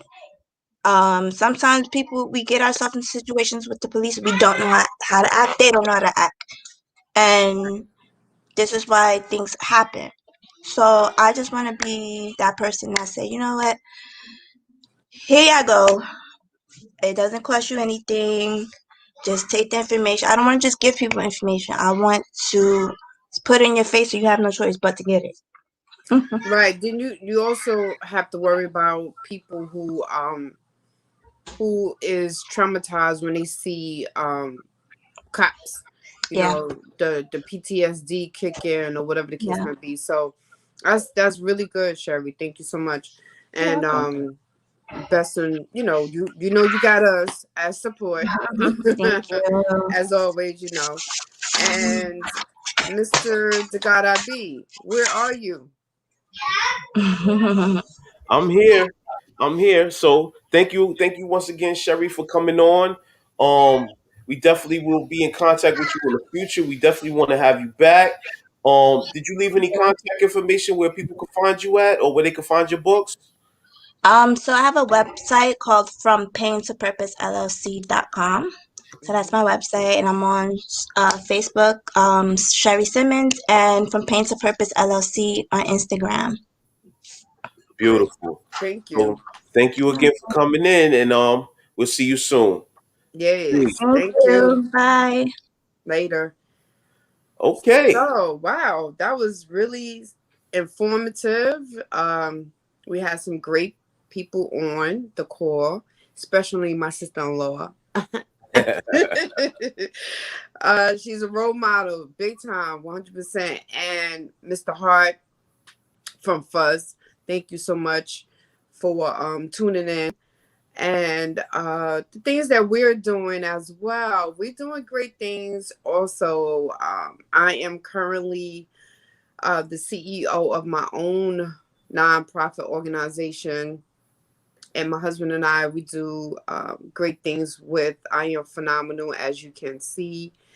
Um, we Are Phenomenal Women is a nonprofit organization that want to prevent people, not just women, with domestic violence, educating them. I thought at one point that domestic violence was just a woman's situation, a woman's issue. But the more and more I have these events, the more and more men actually stand up and say, "I've been through that as well." So with that being said, I definitely want to educate our people, because sometimes we think as women it's okay to disrespect the dude and call him out of his name, because these are the things that we probably went through. But it's not okay. It's not okay for a man to just get mad and want to smack you up. Remind you, we're dealing with emotions. We are emotional creatures, but we have to be really, really careful how our emotions will lead us in the long run. Just yesterday, I seen someone had tagged me in a post regarding enough is enough, with the young lady who got bit by a gentleman. I don't young man, and I hurry up and ran out the house. My husband and I, we ran out. We went out there to support. We was a part of the march as well. And I feel sorry for the young man. And the reason why I feel sorry for him, I feel sorry for the young girl too. Don't get me wrong. I please don't no. I feel sorry for her, but I definitely feel sorry for him because he might have mental health issues. We don't know. But if you trying to bite someone eye out only because she went into the liquor store to grab up a bottle of wine before she went upstairs, and the young man asks, "Can I buy it for you?" And she says no. And then all these other young men pretty much surrounded her. Then, as she tried to walk away, they beat her up or kicked her and they bit her in her face. So, this is all over the news right now. And I want to say once again, he went off of his emotions, and now his emotions is going to lead him into some time away from his family.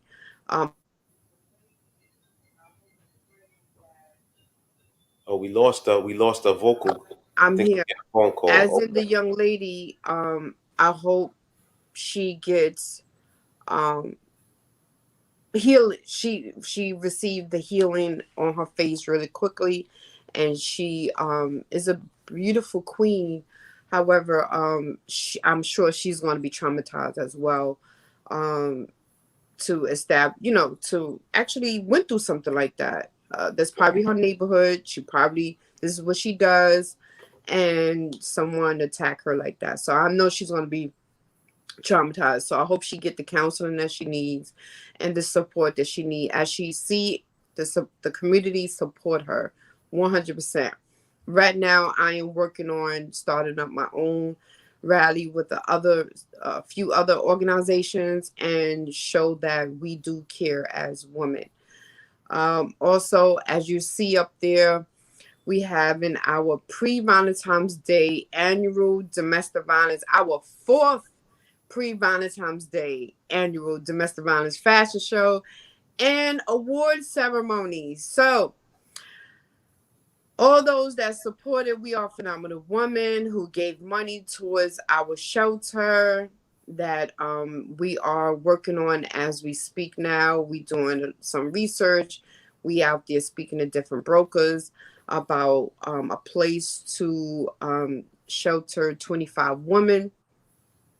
Those people, I would love to give back to them and say thank you so much for your support. Thank you for believing in We Are Phenomenal Women.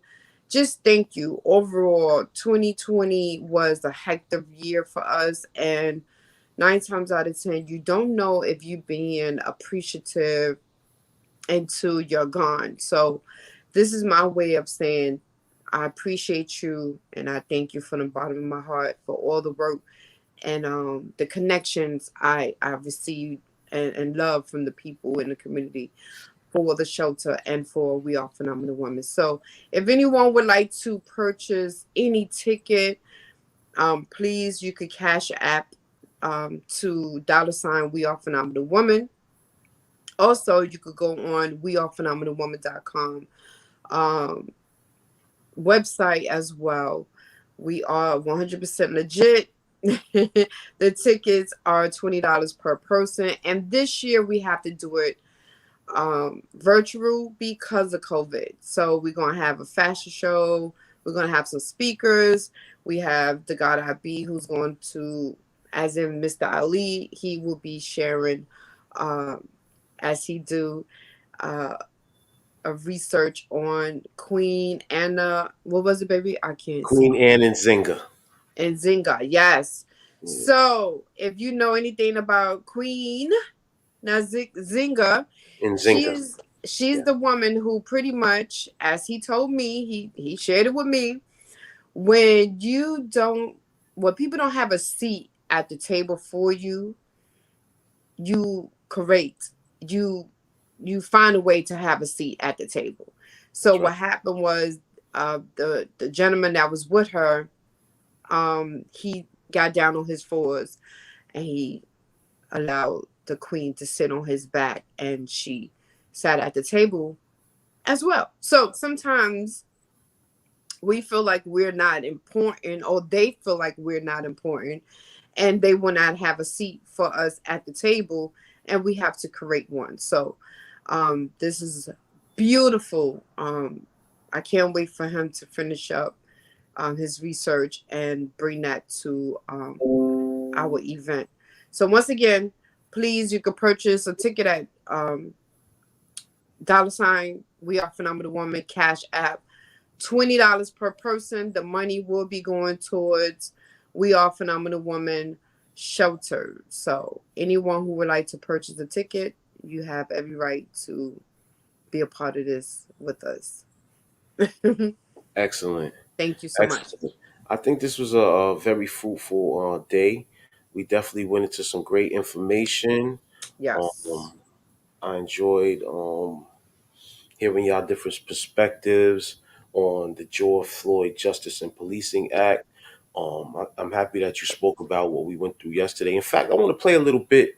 I want to play a little clip of some of the stuff that we seen yesterday at the protest, if you don't mind, before we leave. Sure. Mm-hmm. Okay, so let me.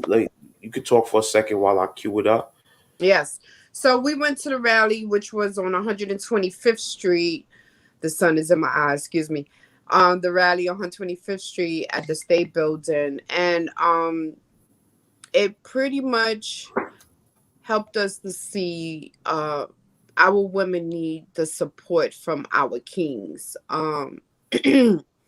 We need people to start standing up, rising up, and just be supportive, as well as the ladies. Like, if you want a man to support you and respect you, you also have to learn how to give respect as well. So, respect come a long way. And my husband and I, we call each other, in the house or outside, king and queen. This is how people also respond to us as well. So as you'll see what we was a part of yesterday. So you can share it. Ooh, the sun. The sun is bright, right?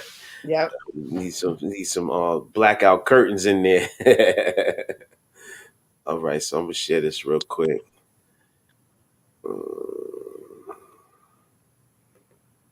Okay. Everybody that's standing here is accountable and responsible for what took place. Everybody.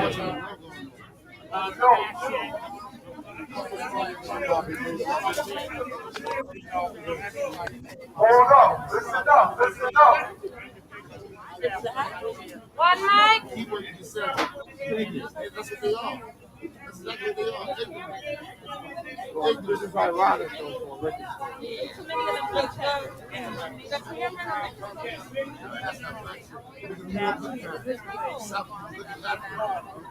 We didn't win here. A lot of shit.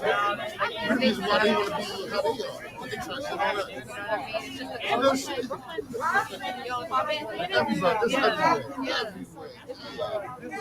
It is everywhere. Outside New York. I'm talking about New York State. Newburgh is wild. I got a whole bunch of homes up there. They're 27.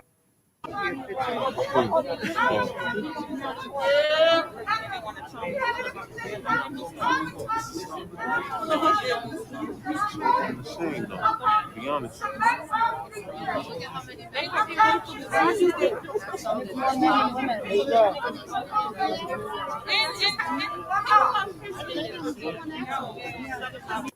No higher than its women. I'm the assistant minister. There's only one God, whose name is Allah, and I bear witness that Muhammad is his messenger. The black man from Brooklyn, the black man from Harlem, the black man from Queens, our sisters from all over that care about their people. Allow me to teach you once again. Assalamu alaikum.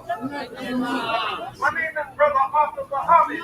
I'm the assistant minister of Mosque number 7 right down the street, representing the Honorable Minister Louis Farrakhan and the nation of Islam. I stand here with the CMS family, the Nation of Islam stands with the CMS family to give our collective outrage what happened to our sister. The honorable Elijah Muhammad teaches that a nation can rise no higher than its women.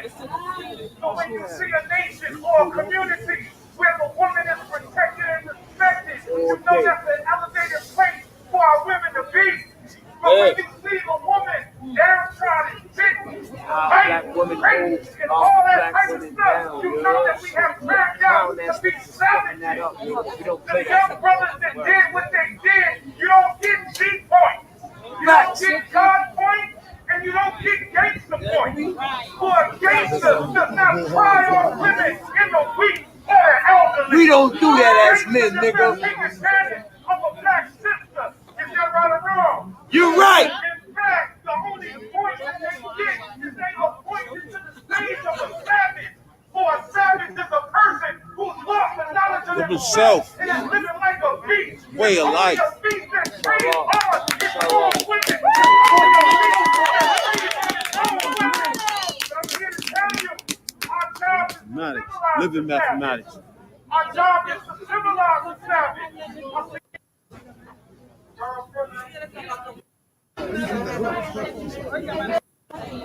Disrespectful little niggas ain't no fucking parents. Right. When you see me out in the street, I am the same woman who committed here. Buying her liquor after a hard day of work. Facts. Right. Remember that black women are supposed to be protected. Black women are supposed to be loved. We are your child bearers. We are your mothers. We are your sisters. We are your lifelines. Right. We are the people who are your backbone. Amen. We support black men 24/7. Yes. Amen. All time. Right. When the system is putting you guys behind bars, we're going to see you. Right here, right there. We're going to see you. Right. And every single business and every single packaging. Oh shit. Welcome back.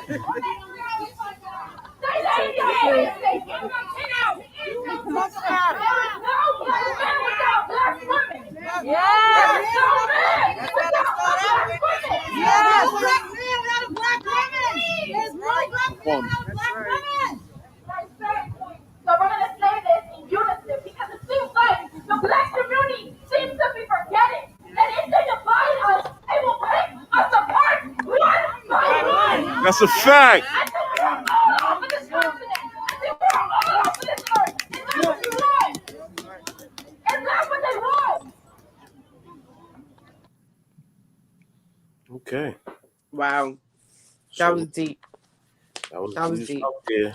And if people are really in, they're in the uproar over what happened to this sister. And I agree.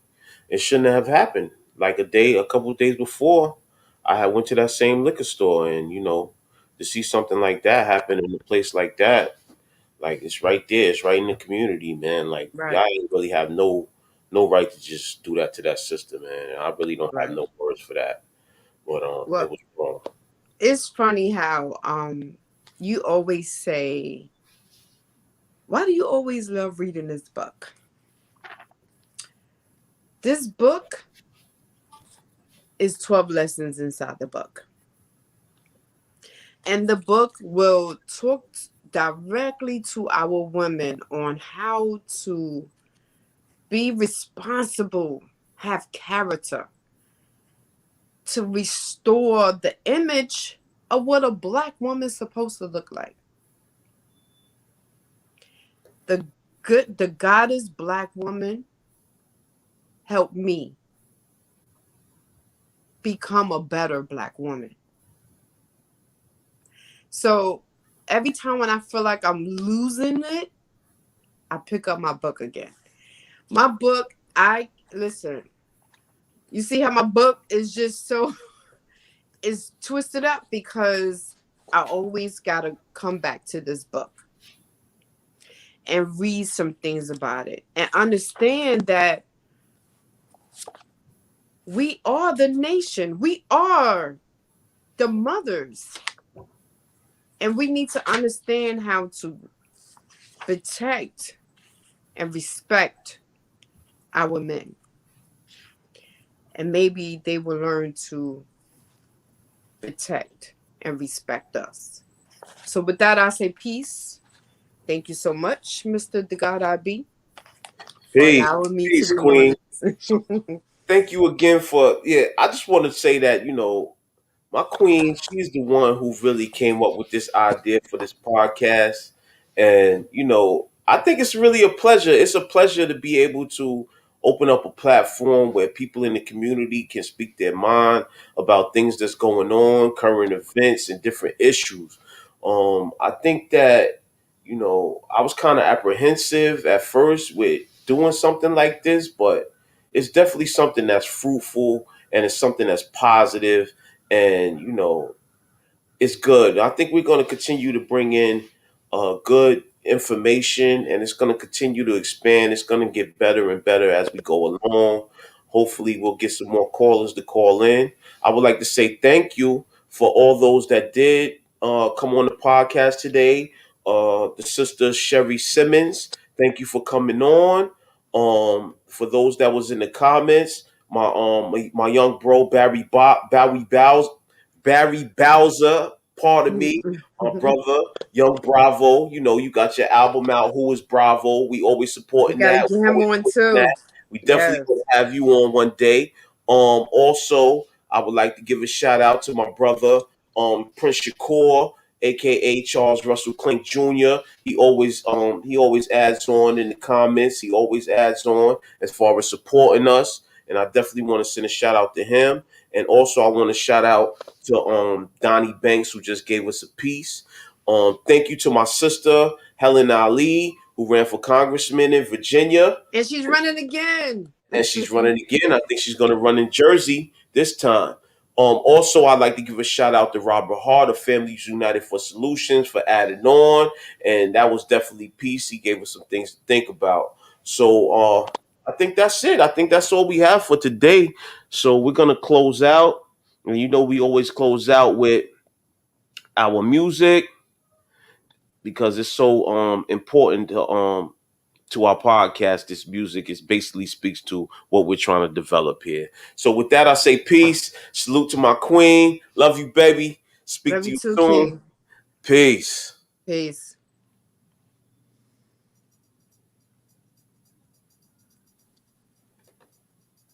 Too much on my mind, just too much on my mind. Too much on my mind.